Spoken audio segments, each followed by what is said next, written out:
Bereshit chapter 49. Then Yaakov called for his sons and said, Gather yourselves together, and I will tell you what will happen to you in Yaharit Hayamim. Assemble yourselves and listen, sons of Yaakov. Pay attention to Israel, your father. Reuben, you are my firstborn, my strength, the first fruits of my manhood. Though superior in vigor and power, you are unstable as water, so your superiority will end, because you climbed into your father's bed and defiled it. He climbed onto my concubine's couch. Shimon and Levi are brothers, related by weapons of violence. Let me not enter their council, let my honor not be connected with their people, for in their anger they killed men, and at their whim they maimed cattle.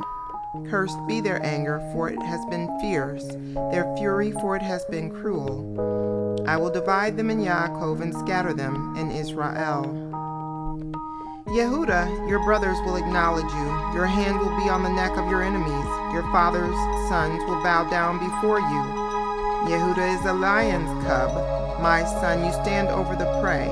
He crouches down and stretches like a lion, like a lioness. Who dares to provoke him?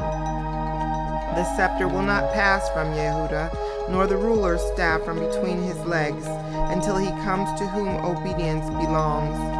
And it is he whom the peoples will obey, tying his donkey to the vine, his donkey's colt to the choice grapevine. He washes his clothes in wine, his robes in the blood of grapes. His eyes will be darker than wine, his teeth whiter than milk.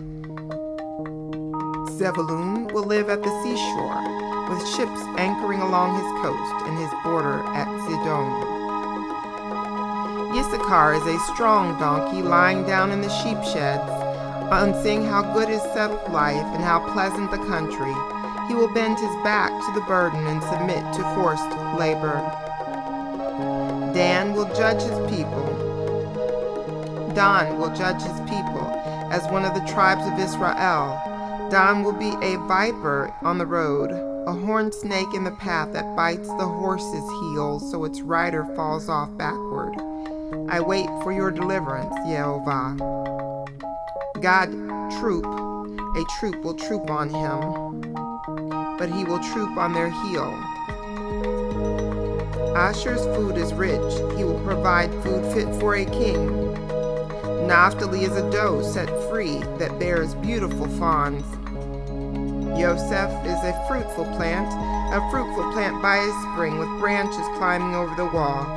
The archers attacked him fiercely, shooting at him and pressing him hard, but his bow remained taut, and his arms were made nimble by the hands of the mighty one of Yaakov.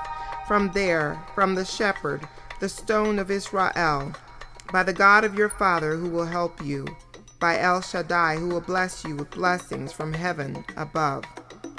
Blessings from the deep, lying below, blessings from the breasts and the womb. The blessings of your father are more powerful than the blessings of my parents, extending to the farthest of the everlasting hills. They will be on the head of Yosef, on the brow of the prince among his brothers. Benjamin is a ravenous wolf, in the morning devouring the prey, in the evening still dividing the spoil. All these are the 12 tribes of Israel, and this is how their father spoke to them and blessed them, giving each his own individual blessing. Then he charged them as follows: I am to be gathered to my people. Bury me with my ancestors in the cave that is in the field of Ephron the Hittite, the cave in the field of Machpelah by Mamre, in the land of Canaan, which Abraham bought together with the field from Ephron the Hittite as a burial place belonging to him. There they buried Abraham and his wife Sarah. There they buried Yitzhak and his wife Rivkah. And there I buried Leah. The field and the cave in it, which was purchased from the sons of Het. When Yaakov had finished charging his sons, he drew his legs up into the bed, breathed his last, and was gathered to his people.